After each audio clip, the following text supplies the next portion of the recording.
Hello, everyone, and welcome to the 411 Ground and Pound Radio Show, your weekly look into the wide, wacky, wonderful world of mixed martial arts. I'm Robert Winfrey, I'm your host, and unfortunately, due to some, not exactly last minute, but some things came up over the last week, you're stuck with just me again. Jeff is at, I believe, the current I'm sitting here recording this, the New Japan show that's going on in his neck of the woods. Hope he has fun. New Japan has a really solid product if you're into professional wrestling. So, again, you're stuck with just me as we look ahead to UFC 229. I don't know what to tell you, guys. Scheduling happens. Sorry. So that's your fair warning. If you just can't stand the sound of me talking to myself, I don't blame you, but just again, so you know, so there's no false expectations here. Want to be upfront with everyone. Alright. Yeah, the big thing tonight is previewing UFC 229. It is poised in many respects to become the biggest event in UFC history, in no small way, man.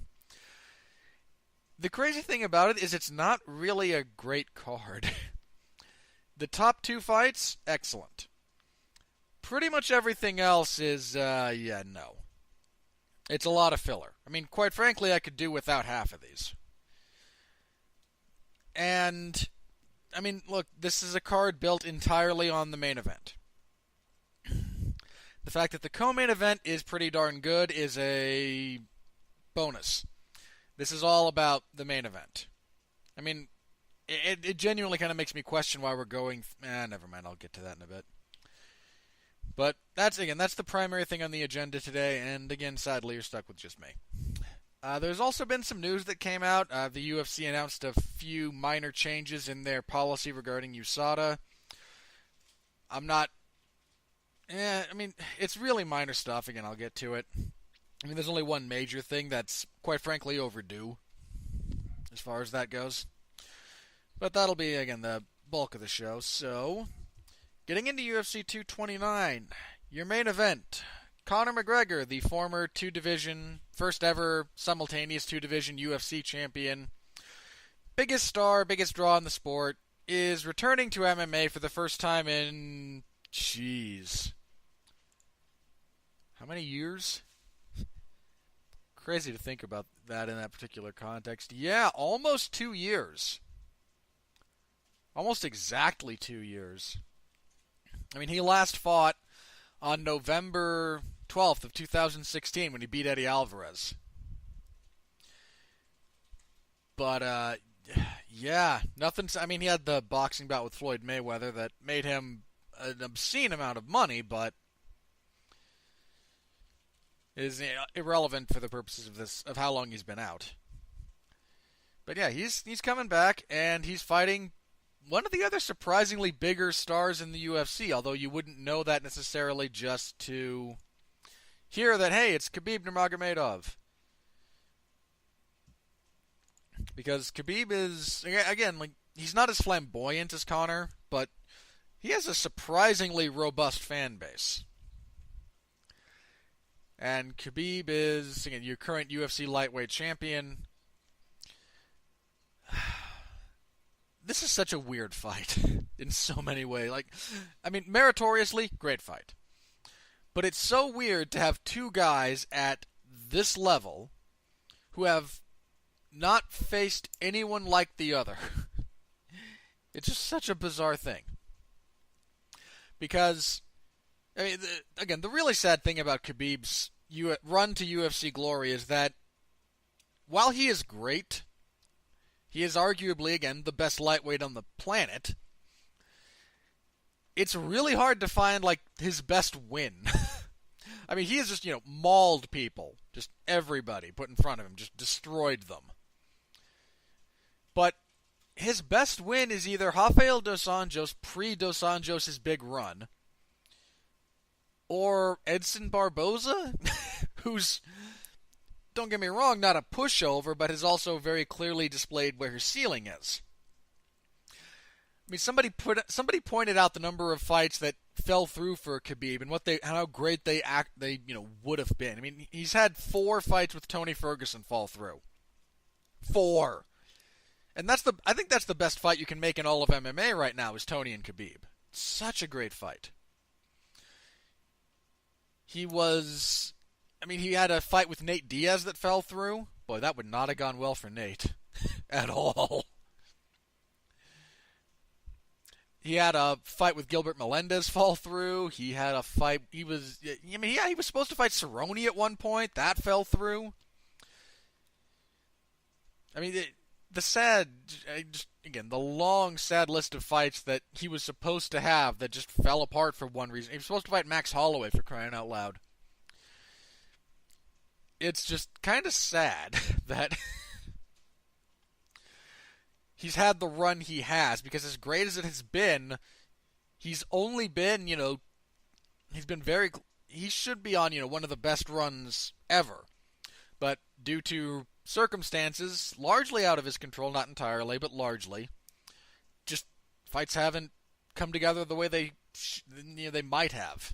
I mean, could you imagine if right now, instead of some of the other questionable fights he had wins over, Melendez, Cerrone, and Diaz? I mean, just think about just how radically different his resume is and his perception is if he has those wins instead of, say, Johnson and Horcher and pick another quasi-random one. No, Pat Healy was legit at the time. Yeah, I mean, just again, it's a weird thing to think about. I mean, any of those Ferguson fights, God, I want to see that fight. But the point being, in all of that time, his level of opposition, while it's never been weak, and he's clearly not afraid to fight high-ranked opposition. There aren't, again, him and Ferguson, and not too many people are happy to fight Tony Ferguson, man. That guy will mess you up. But it just hasn't quite... I mean, he won the title by beating barely ranked, utterly irrelevant Al Iaquinta. Because Tony got injured and then New York wouldn't let Max Holloway fight, and then they wouldn't sanction him and Paul Felder, despite Felder being a significantly more relevant fighter than Iaquinta, but because the rankings didn't have Felder on there and they did have Iaquinta, no, we can't. Oh, God, it was so stupid. It's just really weird, and he has not fought anyone with Conor McGregor's timing, his accuracy, his distance management. Those can be real problems for someone like Khabib. He has to be able to... Khabib has to control... I mean, both guys want to control distance. You always want to control distance when you fight. We just tend to only use that in context to the guy who wants to maintain distance. But really, the guy who wants to be in the clinch is trying to control distance as well. Just control it closely. And so again, Khabib wants to be close to you. Conor really doesn't. It's a relatively age-old conflict there. But he's not fought anyone who fights like Conor, and that's not because Conor is this totally unique specimen. He isn't. He's really... I'm going to piss off the cult of Conor, I know. He's not unique. He's really, really, really good. Conor might be the best lightweight in the world. He doesn't necessarily have the resume to prove that in this division, mind you. He has one fight at lightweight. He's not an all-time great lightweight. He might be an all-time great MMA fighter. In fact, I think there's an unbelievably strong argument for him in that case. But he has zero history in this division outside of a super fight win to become the champion. And that's not nothing, by any stretch of the imagination. That's a massive achievement. But it's also, again, he has no history in the division. And sorry, I got off on a tangent there. Conor is, again, dangerous, but, again, unique and not so much. And if we look at Conor, when was the last time he fought a strong wrestler at all? Probably the Mendes fight, right? Let me see. Because if you look at his UFC run, Brimage, no. Holloway, no. Brandao, no. Poirier, no. Boy, a rematch between those two would be nice at lightweight. I think Conor still probably wins, but I'd love to see it.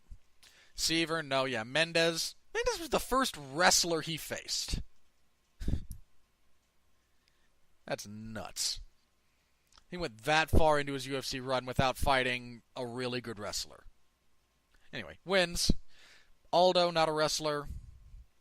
Diaz, not a wrestler. Diaz, not a wrestler. And he fought Diaz twice. And Alvarez has wrestling, but didn't use it at all. Because Alvarez, man. What a boneheaded fight he fought against Conor. Just the dirt worst. The dirt worst. So, again, he's fought one wrestler in his UFC run. And due respect to Mendes, Mendes' wrestling is nothing like Khabib's. Not to say better or worse, just very, very few similarities. Chad's much more of a blast double guy. He doesn't chain together or work from the clinch nearly as well as Khabib does. And on the ground, he doesn't even fight like Khabib does. I mean, granted, this is a weird thing to kind of compare because Conor closed his guard and Mendes is always content to just try to smash you from closed guard if that's what you want to do, whereas Khabib is much more of a passing threat and will smash you the whole time. So we've got two guys fighting who have, not in the UFC, fought anyone all that similar to each other. It's crazy. It's crazy that we've somehow arrived at this circumstance. And as for predicting how the fight's going to go, again, we have no data really to analyze here as far as how this is going to look. When was the last time Conor fought a relentless wrestler? Conor's a weird form of counter-striker because he does not fight well off of the back foot. His game revolves around limiting your movement, preferably by getting you against the cage, sniping at you with kicks, be those leg kicks. He doesn't throw a whole lot of leg kicks, but he does kind of poke at you with them. He's incorporated some calf kicks, which are nice. I mean, when he fought Diaz, he leg kicked him because it's one of the Diaz brothers. If you don't go into that fight thinking, hey, I'm going to kick the crap out of their legs, you just haven't watched any film on them.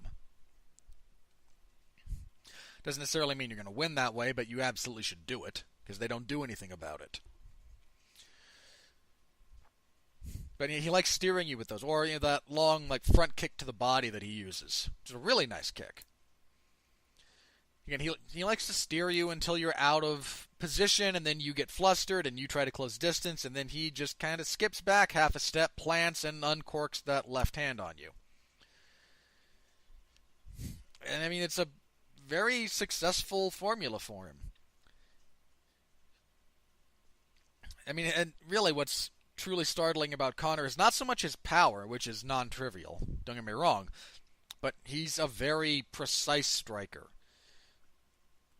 I don't think he's the type of guy who's going to really hurt you if there are guys who can knock you out by hitting you in the shoulder. Conor's not that guy with his power, but he has an incredible ability to put his punch exactly where he wants it to go. And that is significantly more dangerous than someone who just has, a Scud missile for a hand but can't aim it. That's still dangerous, mind you, but it's not at all the same thing. Conor hits very, very hard and knows how to find the target with his strikes. That is, again, that's the most dangerous combination you can get. And then we have, Khabib, who, if he gets his hands around you, just drowns you in a sea of pressure and ground and pound and just makes your life the most miserable thing in the world for every minute that you're in there with him. And I've gone back and forth on this one because I can see either guy having success with their method. It's entirely possible to me that Conor is able to kind of bait Khabib into an overcommittal of weight and then, again, angle, move, counterpunch, guy falls over. That happens to that happens to the majority of people Conor fights. The fact that he's able to do it so consistently is a testament to him, and in a handful of cases, a testament to the stupidity of his opponents. But Conor also has struggled with pace and pressure. Again, despite being a really good counter-striker, counter-striking is such a weird term because there's different types of counter-strikers. Conor's not a reactive counter-striker. He's a proactive counter-striker. Again, he wants to get you to be uncomfortable and to do something stupid that he can capitalize on. He does that by pressuring you, by picking at you, by taunting you verbally and physically, any way he can to just get you to do something that he knows he can capitalize on. By contrast, there are purely reactive counter-strikers who, again, enjoy a fair amount of success, but there's fundamentally different approaches to it. A purely reactive counter-striker, Lyoto Machida comes to mind immediately. Kyoji Horiguchi, what a great kickboxing bout in Rizin. Credit to that guy for taking that at all. And really, get him back in the UFC, man. We're wasting everyone's time. I mean, I know why he did it. There's a lot of reasons he did it, but Horiguchi is the best flyweight not in the UFC, and even in the UFC, he's one of the 4 best. It was a crying shame when he left the UFC. Again, he did it for personal reasons, completely understandable. Still a crying shame as far as those of us who enjoy the sport. Now he's just casually knocking out bantamweights and having kickboxing bouts with, undefeated kickboxing phenoms. Because Horiguchi's awesome. But those guys are more purely reactive counter-strikers. They fight off the back foot. They let you come forward, kind of dictate your own terms, and then smash you when they find the opening. Conor is much more proactive. He picks at you, and if you don't offer him anything, he'll go aggressive. Like, he's more than capable of just putting that on you if the situation calls for it. But at his best, he picks at you. Oh, look at that giant opening you left me. Crack, and you go to sleep. But again, that his not fighting well off the back foot is somewhat troubling to me. Unless he really has a read on what you're doing, he doesn't like to be the one backing up. He likes to counter you going forward. Again, it's a weird confluence of things. But by contrast, we have Khabib, who also can't really fight off of his back foot. Khabib is all about, again, pressure, pace, getting his hands around you, throwing you to the mat, and just making you look like a different human being. I mean, the fact that everyone who has fought Khabib after that first round comes away with this shell-shock look in their eyes, like, what the hell? I mean, guys who have been in some serious fights and have seen some pretty serious things, like, after he's done with that first round, they just I don't understand what happened. Khabib's an incredibly dangerous grappler. His takedowns they're not great necessarily. I mean, don't get me wrong. They are great, but when I say they're not great individually, I mean he's not the type of guy who times a blast double leg and just dumps you on your butt. He just wants to get his hands around you, and then he's going to chain together takedown attempts. Because there are so many guys in MMA who have a takedown, and then if that doesn't work, they don't know what to do. They go for a high crotch. As soon as it hits the fence and things stall out, nobody quite knows what to do. Khabib goes from high crotch to ankle pick to double leg to back take to waist lock to just over, and he never stops. And he chains them together, and then once you're down, he can just hit you with mat return after mat return unless you're really good about getting away from him. And the whole time, he's pounding on you. He has some of the most ferocious ground and pound just out there. I mean, he just smashes you. And it's a real dangerous thing, especially for a guy in Conor his grappling is either horribly overestimated by the cult of Conor or underestimated by everyone who just hasn't seen enough. He's not incompetent by any stretch of the imagination. It's just not where he wants to fight. And even no matter who you are, you don't want to be under Khabib. That's just a nightmare. But his takedown defense is, again, part of it's hard to tell because he's not fought anyone with really good takedowns apart from Mendes, and he's certainly not fought anyone with even remotely the style that Khabib brings. But it's certainly not bad. And again, on the mat, he's not some scrub. And that kind of works in his favor. I mean, to me, the big thing here is going to be cardio, because assuming we don't get a quick finish, this could get ugly. And both guys have some minor question marks around this. Conor is visibly gassed more than once. I mean, he gassed in the first Nate Diaz fight. He gassed in the second Nate Diaz fight. He got through it in the second better than in the first, but he still gassed. He gassed when he fought Floyd Mayweather. I mean, this is not a guy who is really built around 5 rounds. Again, not to say that he can't do it. He can gut through it, but he had some really rough rounds against Nate when his cardio abandoned him, and someone with better footwork than Nate would have finished him. Because he was sucking wind and he had his back on the fence, but because Nate, between leg kicks and just how he fights, didn't cut him off, didn't really corral him and perpetually punish him for his bad positioning, he was able to kind of get away with it and get his wind back. But it's a question mark for him. For Khabib, he's only been 5 rounds once. I mean, so has Conor. And he looked good for all 5 rounds against Al Iaquinta, but that's Al Iaquinta, who is not the level of opposition that Conor McGregor is. And B, he controlled the whole thing. And this is one of those weird things about fighting.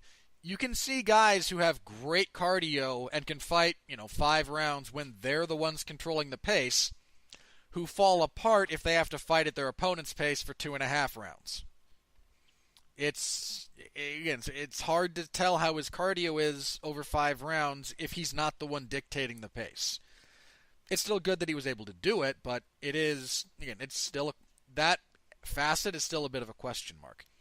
I mean, neither guy wants this to go long necessarily. I don't care what Khabib says about him wanting to drown McGregor and change. If he can get out of there in 3 minutes, he'll be happy. He wants to win. I really don't know. At the moment, I'm leaning towards Khabib. It's not massive. It's not. I'm not telling you to bet anything on him, anything even remotely like that. But I'm just leaning towards him. I'm struggling with McGregor's time off. Now, that can work in his favor or can work against him. Again, that's not a given negative, but almost 2 years, that's a fair amount of time to be off.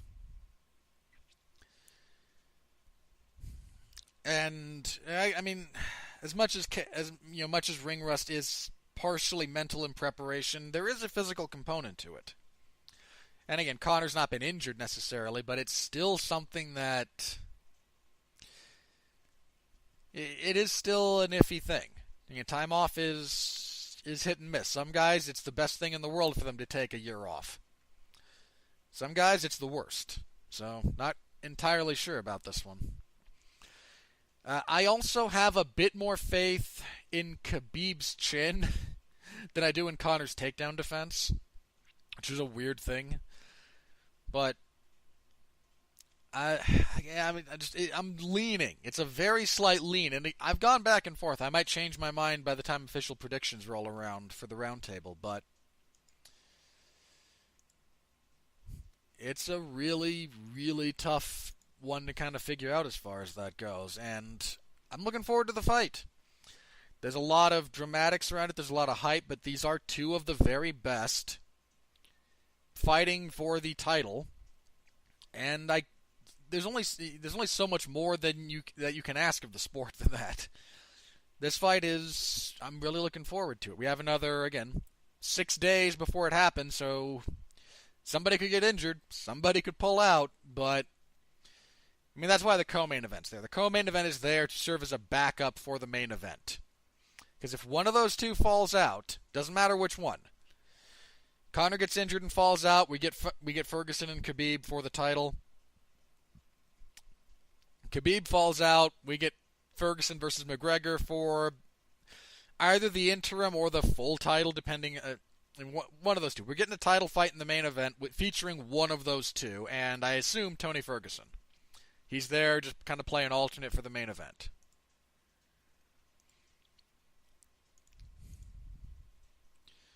and it's I'm okay with that. So again, it's a slight lean towards Nurmagomedov, but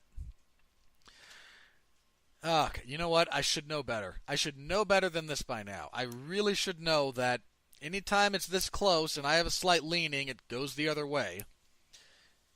And McGregor is the cause of maximal chaos within the UFC. Because he'll win this title and then refuse to fight at lightweight again and do something else stupid. Because that's what he does.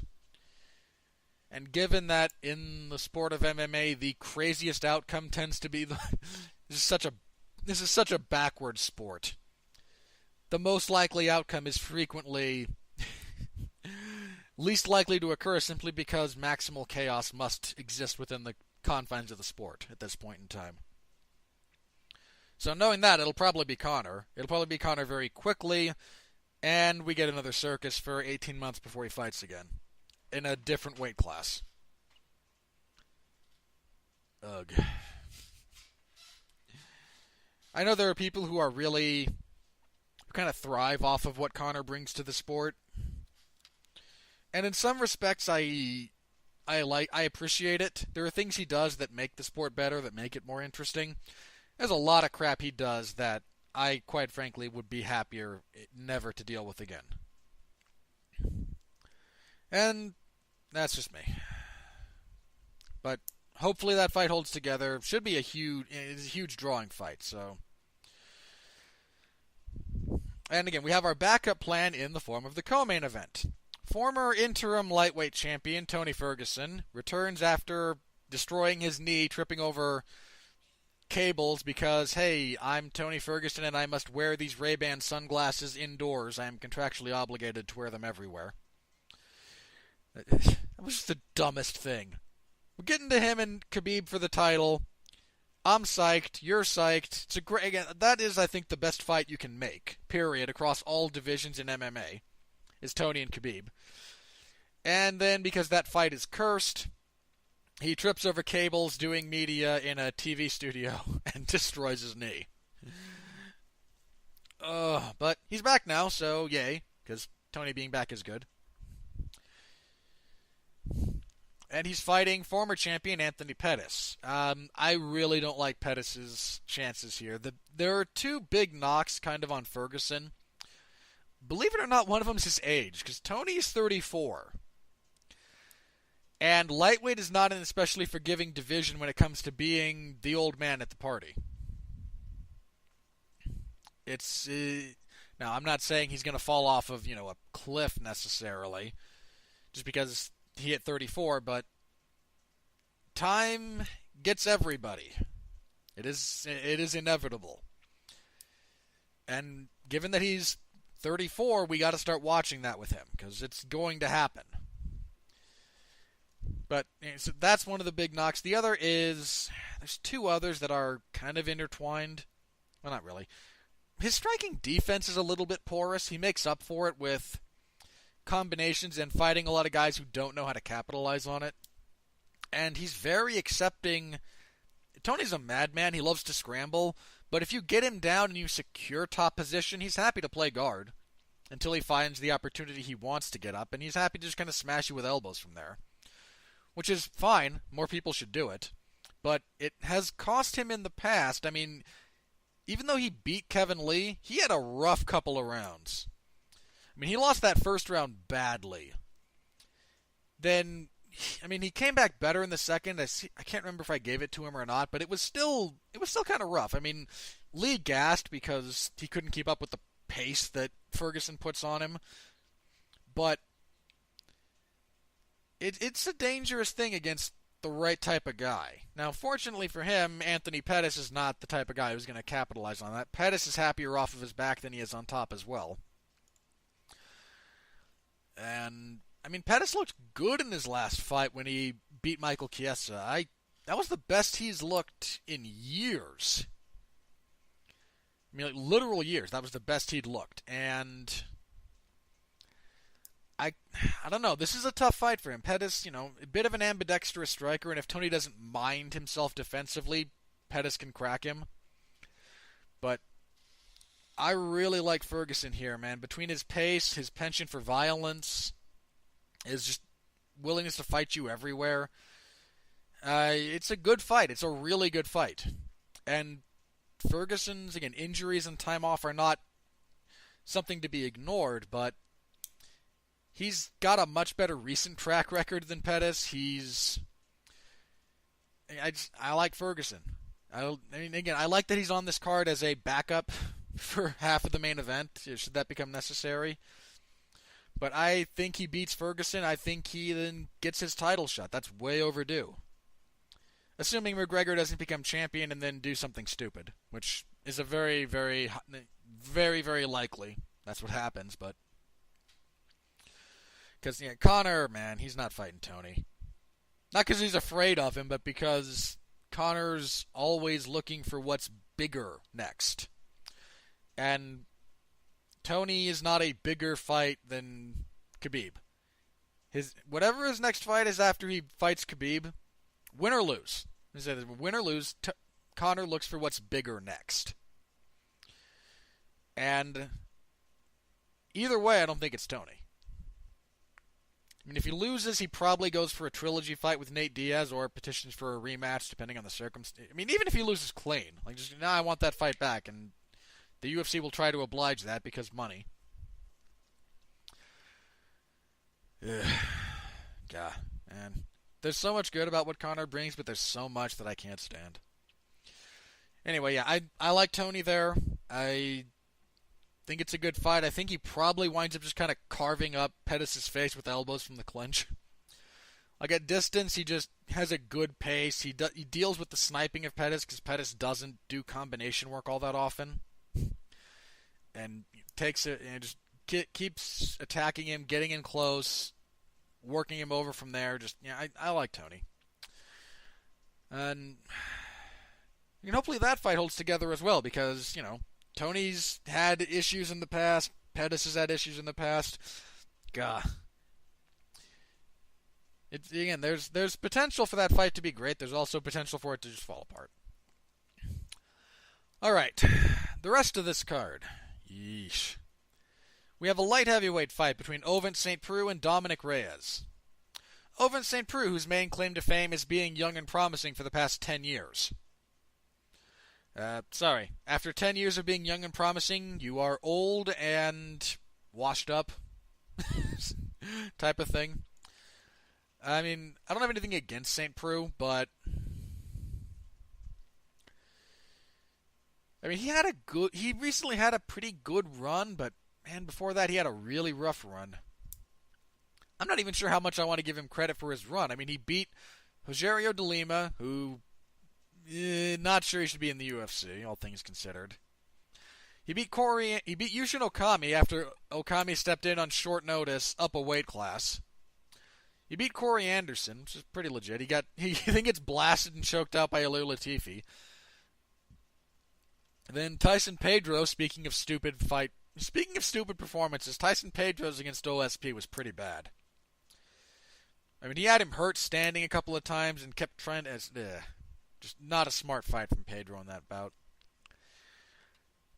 But he's fighting Dominic Reyes, who is the only decent prospect at light heavyweight. And when I say prospect, I mean someone who, in 5 years we can look forward to seeing fight. 5 might be a bit of a stretch, but Reyes is undefeated, 3-0 in the UFC, 9-0 overall, finished all of his UFC fights. This is a big step up, though. His first couple of fights were lower-level guys. Joachim Christensen, who, retired not too long after that fight, I seem to recall. Jeremy Kimball. Jared Cannonier. This is a non-trivial step up for him.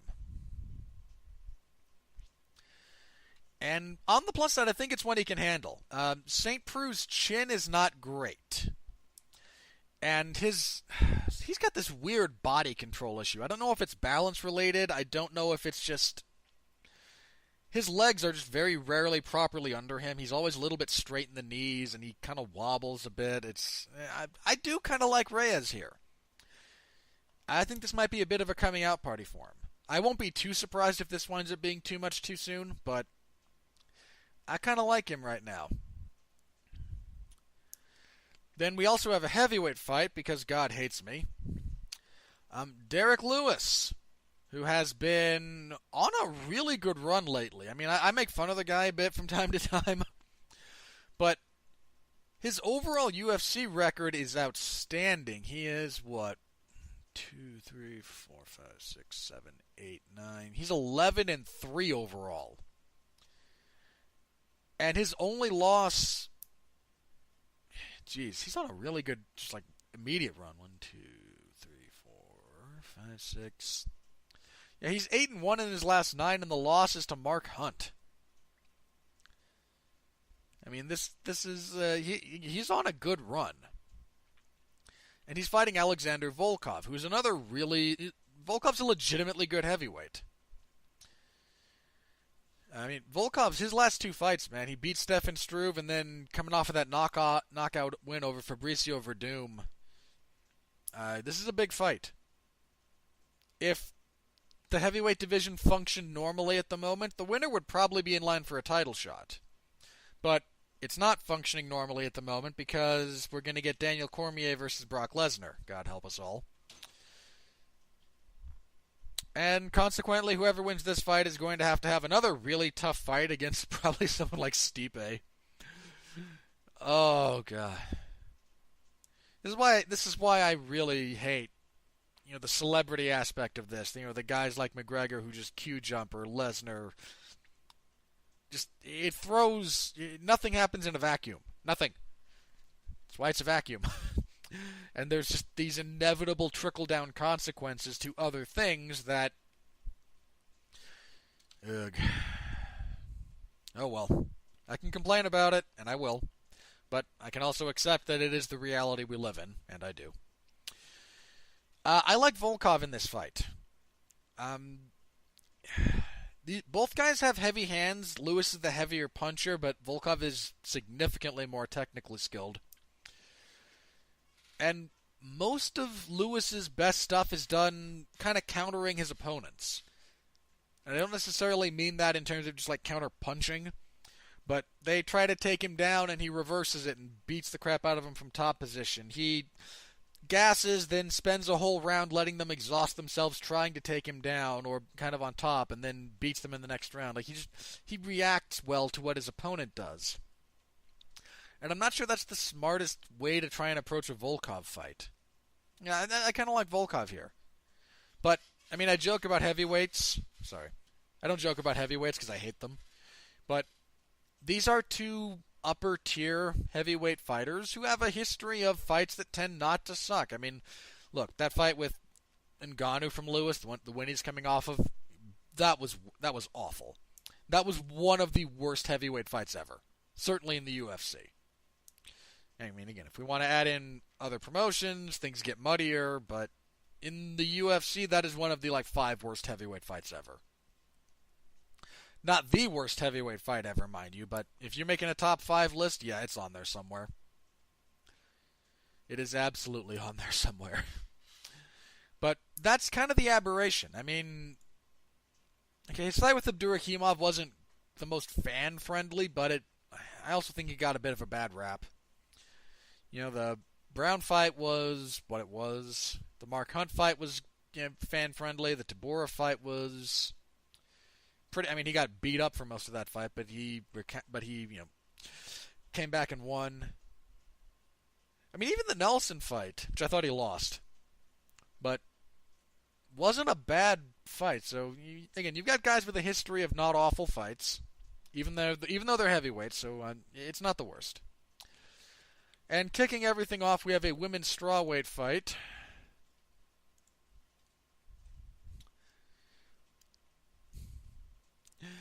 And okay, I just don't care about this. I mean, you have Michelle Waterson, who is a great personality and a really good fighter, but she is fighting outside of the division she should be fighting in because she wants to be in the UFC and make the kind of money that comes with that. If you look at her last several fights, even win or lose, since fighting at strawweight, she is undersized for this division. I mean, look at the Torres fight, for example. She and Torres are not that dissimilar in height. But if you put the two of them next to each other, it is very, very obvious that Tecia Torres is the bigger woman. And Waterson is, again, she's here because of the money associated with fighting in the UFC rather than fighting at atomweight in Invicta. And I don't begrudge her that, mind you, but it does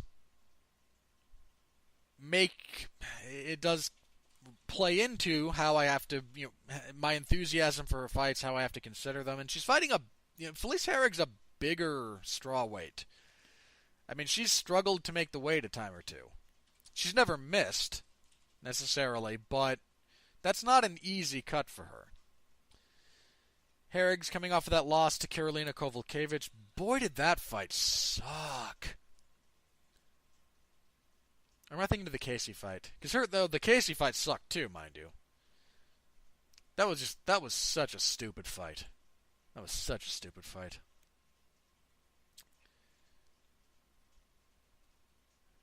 But, God, yeah, that I don't remember that much about the Kowalkiewicz fight, so it probably wasn't that bad, but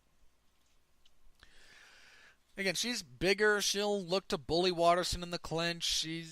Again, I like Michelle Waterson, but there's considerations that have to be made for the fact that she is smaller in this weight class, and I think Herrig is the type of fighter who uses that to her advantage. So I'll be rooting for Waterson, but I think Herrig probably takes that. We lost the main event of the prelims just not too long ago, actually, from when I record this.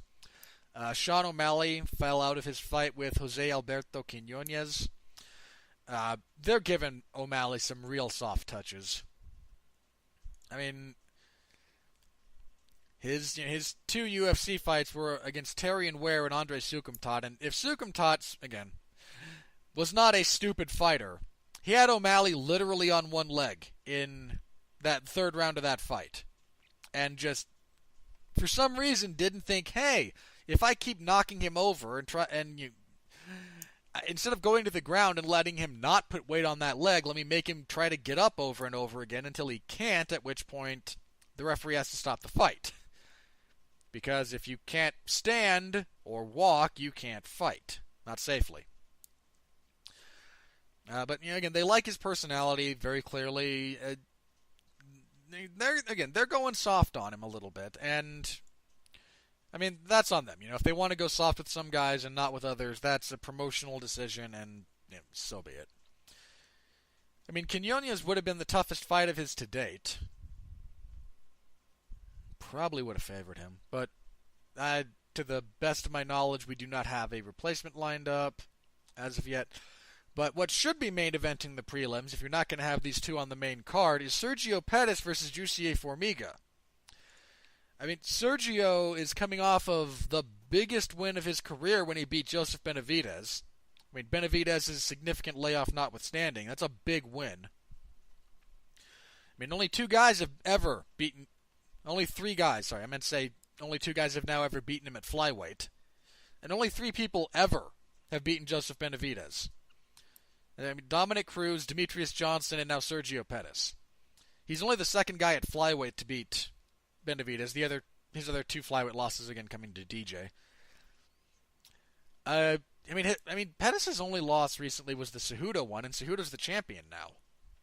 This fight should be in a much higher profile position than it is, but the UFC's planning to scrap flyweight anyway. I don't know, man. I just get that impression. I mean, Formiga's on a pretty good run. He's only had his only losses in the UFC. Lost to John Dodson, lost to Joseph Benavidez. Both of those were 5 years ago. Lost a split decision to Cejudo that probably could have gone his way. Lost to Ray Borg. His last two wins have been pretty good. He seems to be kind of finding his stride here. It's a really good fight.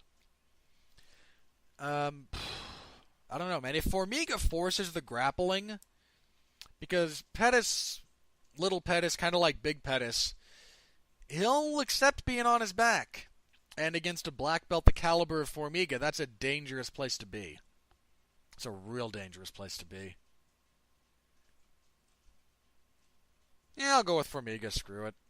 Just because if they can't establish a clear-cut number one contender outside of a rematch with Demetrius, and both guys having already lost to Cejudo, yeah, let's just keep giving them reasons to scrap it. Just keep piling them on. Vicente Luque is fighting Jalen Turner. That's kind of a gimme for Luque. Vicente Luque is one of those guys who you don't think about a lot, but is a really, really good fighter. I mean, his only UFC losses are to Michael Graves and Leon Edwards. He's on a 2-fight winning streak. Luque's legit, and he'll should get another win here. Aspen Ladd versus Tanya Evinger. It'll be nice to see Evinger fight after she just did not do anything against Cyborg. I mean, in fairness to Evinger, it's Cyborg.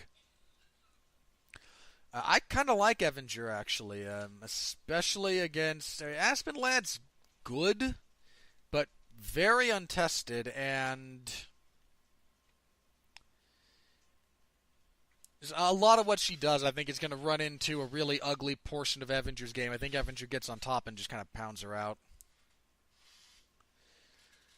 Then on Fight Pass, we have Lena Landsberg and Yana Kunitskaya.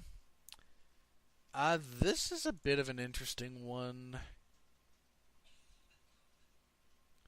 I mean, Landsberg's coming off of that win. Kunitskaya's coming off of the loss to Cyborg. She got choked out by Evinger before that. I mean, she armbarred Evinger before that, but weirdness.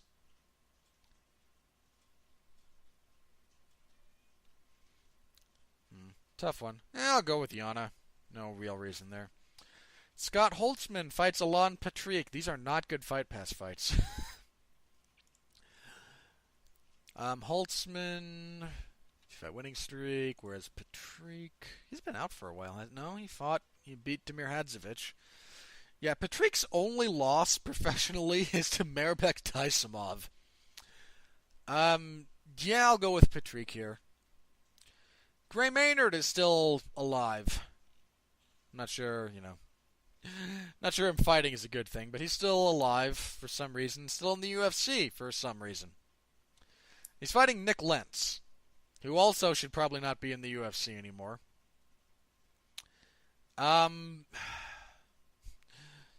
Lentz is going to go for so many guillotines. Screw it, I'll go with Lentz, man. Maynard is kind of washed up at this point. And kicking everything off, Ryan LaFlair's moving down to welterweight. Oh, back to welterweight at any rate. Has he been there the whole time? No, he's been at middleweight, hasn't he? No, he's been welterweight, never mind. Why did I think he was a middleweight? Huh. Anyway, let's see. He got knocked out by Alex Oliveira, beat Alex Garcia. He's fighting Tony Martin. Oh, great. 2 Wallenstall specialists. Who thought this was a good idea? And shame on you for thinking that. Go with LaFleur as the superior grinder, but this is all about whoever gets their hands together first around the other guy. Again, very top-heavy card. It's all about those top 2 fights. Again, Lewis and Volkov isn't bad. I mean, it could be bad in practice, but on paper it's not bad. But yeah, again, if anything really happens to the main event, this whole card's gonna suffer. This is really banking on Khabib and Conor being at the top. So hopefully nothing happens to that fight. Anyway, this coming Saturday, I will have coverage of that in the MMA Zone of 411 Mania. So stop by, say hello. Happy, I always appreciate it. All right, news. Oh, we had some. This was hilarious. Nate Diaz and Dustin Poirier are currently scheduled to fight at UFC 230, which still does not have an official main event. No official main event for UFC 230. I mean, because the UFC wants a title fight to main event a pay-per-view, especially one at Madison Square Garden. And they have no champions. I mean, they're all either tied up with fights already announced, like Khabib and Conor. I mean, look, if we start at the bottom, strawweight, Rose is out until 2019. The women's flyweight is set for 231 with Valentina and Joanna. Men's flyweight is up in the air because there's issues with Cejudo, apparently. I think there's some minor health things he's healing up, but not available. Women's bantamweight, Nunes is scheduled to fight Cyborg later, I think 232. So that's every women's division now locked up in terms of champions. TJ, there's no movement on. I want to say he had like some minor hand thing he was dealing with, but I could be mistaken. There's no movement on a TJ fight as far as has been reported anywhere. So bantamweight's out. And yeah, because the only guy he'd fight at bantamweight is probably Cejudo.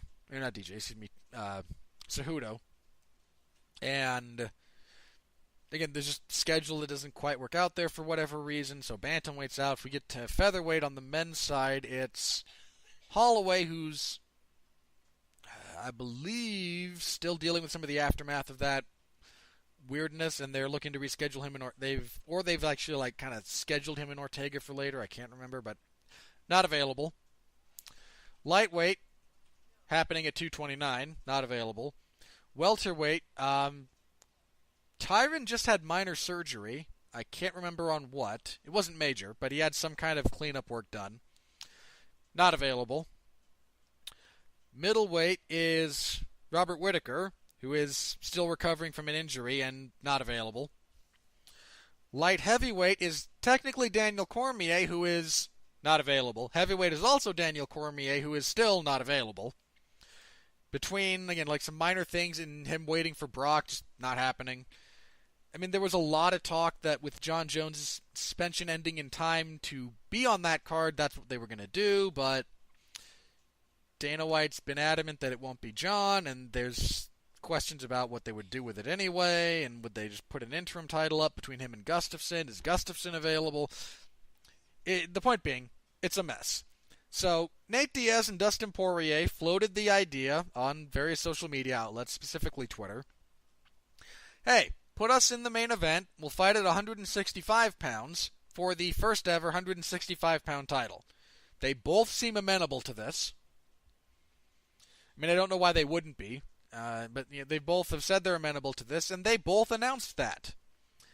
And the UFC immediately tried to walk it back. And this was hilarious to me because the UFC has, for the last couple of years, had this habit of announcing fights that were not signed, and then utilizing fan response as a means of pressure to get the fighters to accept the fight for that date on their terms. So seeing Nate and Poirier do that in reverse to the UFC was hilarious.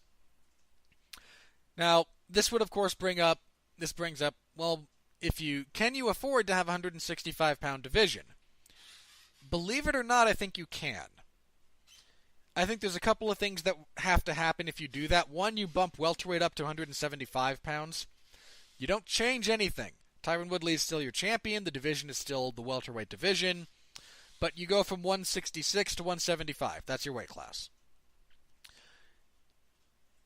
And the differences, and I mean, really, and one of the big questions about if we open up a division here, what happens to the divisions around it, because the bodies have to come from somewhere. Can the divisions around this support a whole new division existing between them? And in this case, they can. I mean, we're talking about lightweight, the most stacked division in all of MMA in terms of just number of bodies and talent.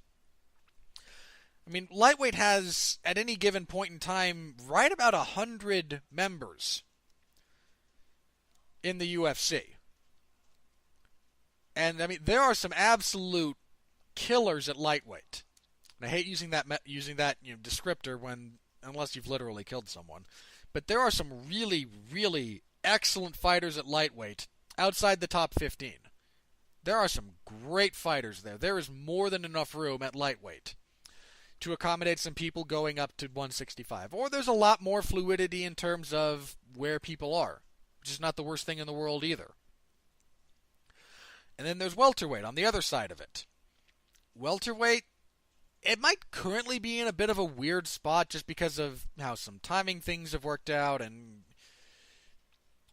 some people losing fights at the wrong time to really keep things moving along in terms of divisional turnover, but it is nonetheless a very, very talent-filled division. I mean, between lightweight and welterweight, you have the two divisions that make up a significant portion. You might even be over 50%, depending on the current, depending on who's signed where and whatnot, for the entire UFC roster, which, for the sake of argument, is round about 500, over 500, give or take 550, something in there, members strong.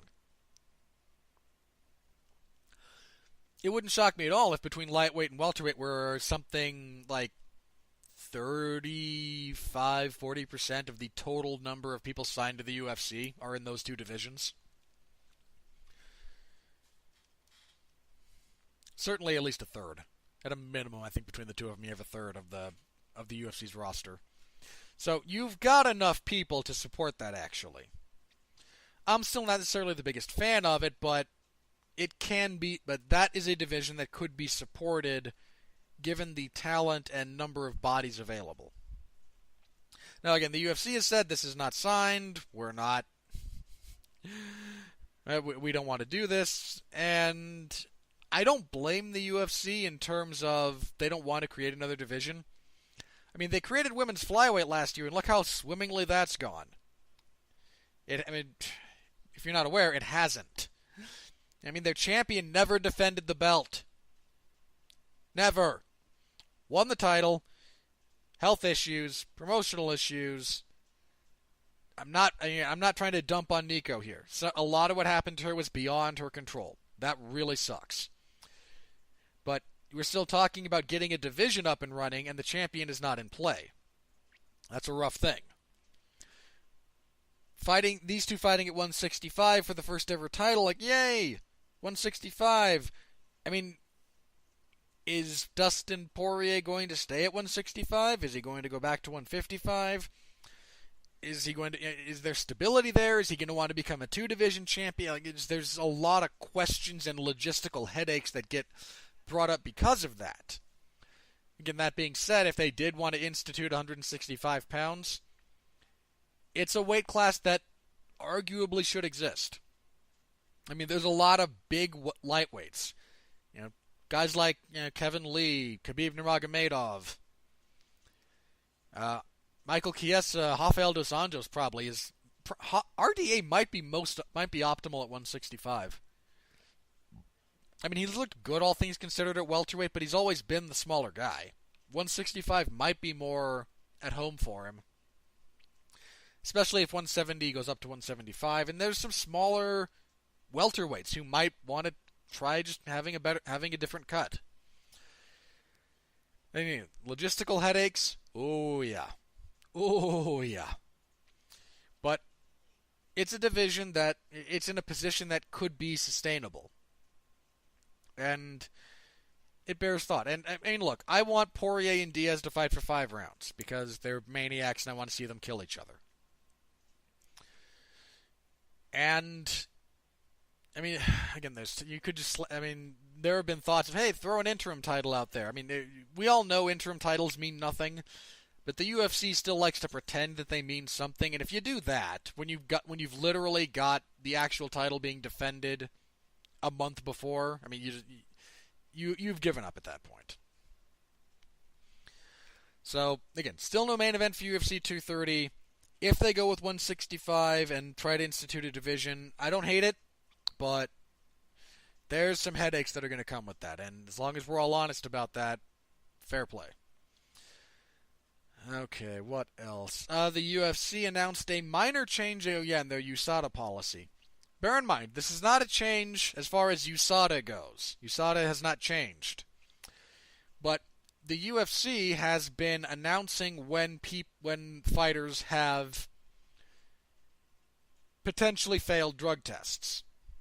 This has just been how, I mean, and look, this was a stupid policy that was a holdover from when they only announced tests, from when they only announced failures after they had, really tested them. That's not the way USADA does things. And it is the way, state athletic commissions did things. Still do. It's not the way USADA does them. And because of that, when you are, announced, you are, informed of a potential violation. And the UFC just announced all of that. And a lot of fighters had to carry the stigma of cheater, despite things being adjudicated in their favor. I mean, I saw this, I think it was on the MMA Fighting Report. And this was referenced by the UFC when they discussed this. Of all the drug test failures that have happened since the UFC hired USADA to do this for them, something like 34%, so over a third, barely over a third, but still over a third, of all of those instances were found to be non-intentional on the part of the fighter and to have very limited value to them.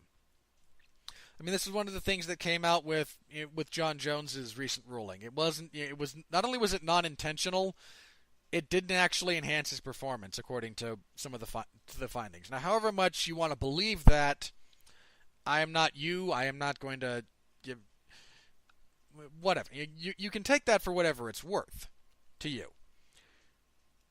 And in fairness, I maintain there's a massive lack of actual understanding about the value of various performance-enhancing drugs as we currently define the term. I mean, and some of them that USADA has listed as banned should not be banned. I mean, Machida got the short end of the stick on a substance that shouldn't be on the list.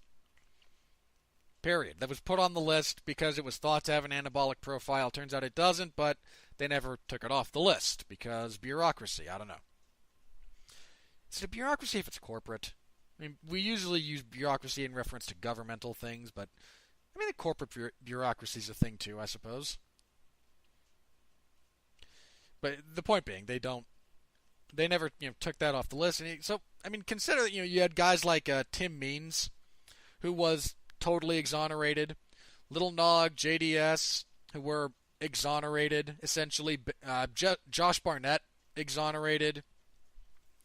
So if a third, give or take, of cases wind up with no fault being found after the adjudication process, then you've still at that point got a lot of fighters carrying around the stigma. And the UFC has just decided that they're going to only announce failures after the adjudication process. And that's what should happen. This isn't complicated. This should have been what they did from the beginning. Again, that's how USADA does it. USADA doesn't announce a potential failure. USADA informs the fighters in the UFC. Then the UFC was the one who was announcing it. USADA only makes official statements after the process is completed. So the UFC doing that, good. This is overdue. I like that. So again, that's an overdue thing because there's been a lot of guys who have had who have suffered some damage to their public image. I mean, it's bad enough that you're losing months of your career and all the financial hardships associated with it over this, especially if you did nothing. I mean, again, especially if you did nothing wrong. There's such a massive assumption of guilt around this in particular. And just, legitimately, imagine if you have done nothing wrong. Turns out you just, have tainted supplements. You can prove it. You do prove it, but everyone now assumes you're guilty of that. Or, I mean, again, even guys who have, proved it still wind up having to deal with sections of the fandom. Just like, oh, well, if they weren't on that, they were on something. Now, in fairness, there's a lot about doping as such in MMA, or all sports, that should lead you to be jaded, because there's a lot of crap that goes on associated with it. But the fact that, again, all the they were all presumed guilty based on potential. I mean, wasn't there even like one case that just like you were informed of a potential violation and then they just like did their retesting and went, nope, sorry, our mistake. You still got a guy who's like dealing with having been, flagged and branded as someone who is cheating in that respect. And it's just this was a very simple step that should have been taken at the outset of this whole endeavor. So good on them, good on that. It means we're going to have, let me be clear, this does mean more fights are going to fall through without us knowing why. Get used to that. And be okay with that. I mean, sometimes it's injury related and the fighter doesn't want to disclose the injury. Sometimes it's purely personal. Sometimes it'll be, I popped for something and now I'm going through the adjudication process. Just get used to some of that. There's transparency that should be there. I mean, bear in mind, there's actually not a lot of transparency around USADA, but there is more than various athletic commissions in some respects. But I'm just not necessarily. I've for a while not necessarily been okay with fighters getting their names dragged through the mud prior to more thorough testing and whatever other procedures that the fighters and the commission and the agency want to go through. So, good on them for that. Let's see. What else do we have? John Jones and Daniel Cormier are sniping at each other again. I am so over that. I am so over that. I mean, look, I get you two hate each other. Fine. I get that. I mean, look, there are people who really... I enjoyed their fights, let me be clear. They also all went to John. I mean, there was a narrative in the first fight about Cormier's forward pressure and whatnot kind of getting to John, and that's really not what happened. I mean, Cormier had a better fight the second time around, but simply because it was different in some respects doesn't mean that he was winning. Again, he did better. I still gave both rounds to John before John kicked him in the head and then knocked him out. Like, I'm kind of over this. Again, I get it. You hate each other. Cormier's on his way out. He's going to get a boatload of cash for the easiest fight of his life against Brock. And then he's going to ride off into the sunset. And you know what? God bless. I'm not the biggest fan of Cormier necessarily, but that's a guy who's put up with a ton of crap. Some of it, bear in mind, some of it deserved, some of it not. Who's over 40, who's a tremendously gifted fighter, just overshadowed by the one guy better than him, and who's getting ready to ride off into the sunset after years of destroying his body. He's going to get a big payday and he's going to ride out. And again, not a huge Cormier fan as such, but you know what? Too many people in this sport just either hang around too long and just get their brains turned into pudding, or destroy other parts of their body. You're like, oh, my knee's gone, I can't fight. I really can't fight anymore. I've just, destroyed my joints. And they do so not just with the physical ailments, but having never having earned maybe the money they should have. If that's what Cormier wants to do, and the UFC is going to do it, I'm not going to begrudge him or them any. I don't like it, but I completely understand it, and again, Godspeed and party on, as Boss says. So again, like I'm just done with those two. Like, just leave it alone, guys. We get it. You don't like each other. I mean, and bear in mind, like there's guys who don't like each other for the camera, and there's guys who, if they ran into each other on the street, might try to kill each other. Those two will never like each other. They will never get along. If they wind up in the same old folks' home, they're going to fight. Let's see.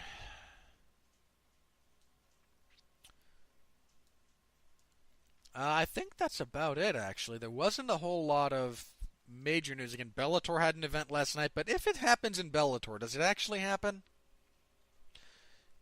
It's a very, very deep philosophical question, because does Bellator actually exist? But for those of you who did watch it, a few results. Gegard Mousasi, man.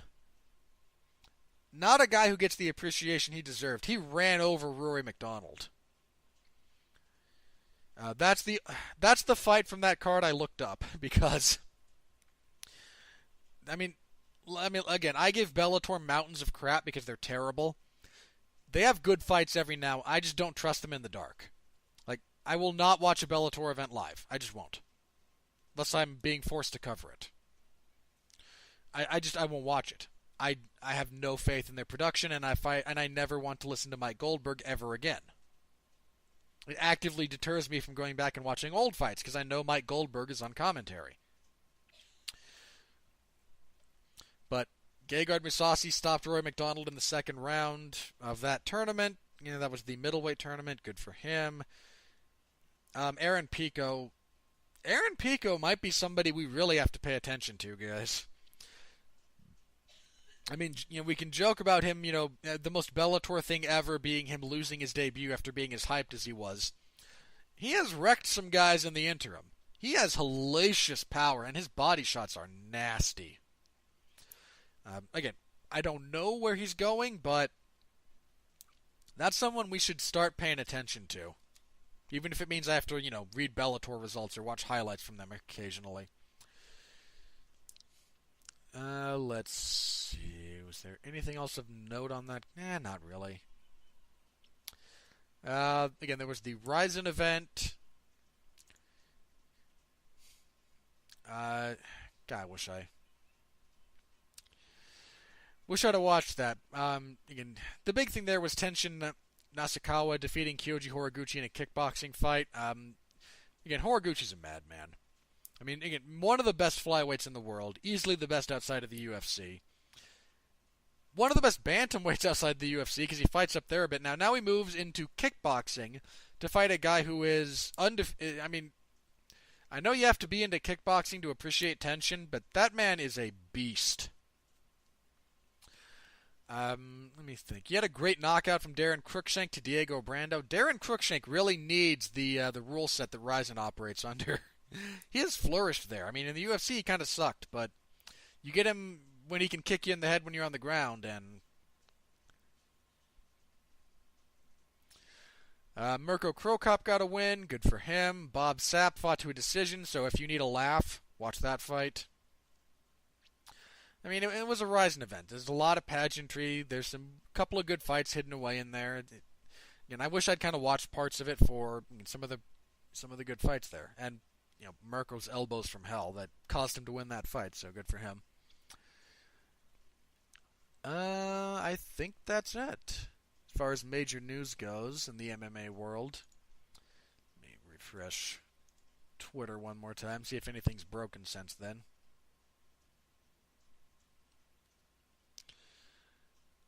No, I think that's it. All right. So thank you all very much for listening. Again, I know it's just me, and I know that just me talking to myself is significantly less interesting, but I appreciate the support. Don't know what I did to deserve it. In fact, in my opinion, I haven't actually earned it yet, but I thank you for it, one way or the other. Next week, we will review UFC 229. Jeff should be back, barring the unforeseen. And we'll be talking about that. And will we be previewing Volkan versus Smith? We will not. So next week, the old calendar, will be the 7th. And we'll review 229. And then we might just be off the 14th. And then back on the 21st to preview Fight Night 138, which is really not a good card. I mean, really not a good card. Man, is that an ugly card. I mean, we should show that if the Geneva Convention would allow it, you should utilize this card to make people talk, like in interrogations. You're going to sit down, you're going to watch this UFC event over and over and over and over again. I mean, you will drive someone insane. It is really not a good card. But it hasn't actually happened yet, so it could be better, in practice than on paper. But, oof. All right, that's it for me. I am not sure if I have a. I actually think this is my last Tuesday off for a while. There's no Damn You Hollywood. And the TV party is not one I'm participating in, but the rest of this month I am going to be on. Between a couple of film reviews, Venom in particular, there's one other one I can't remember off the top of my head. But I'm going to laugh at Venom because, God, that looks so bad. Then a couple of TV parties. I know at one point Mark and I will be talking about Hannibal Season 2. I mean, at this point, I believe I will have logged more hours talking about Hannibal Lecter across various franchises and mediums, be that movies, books, or television, than anything else, than any other one thing. The possible outside shout out to a few fighters specifically, but man, I talked a lot about that, and I'm happy to because I love it. So you can look forward to that, and I think that's going to be it. So once again, sorry, I know I'm repeating myself a bit here. Thank you very much. I'll see you all next week. Until then, stay safe out there, and please continue to be well, be safe, and behave.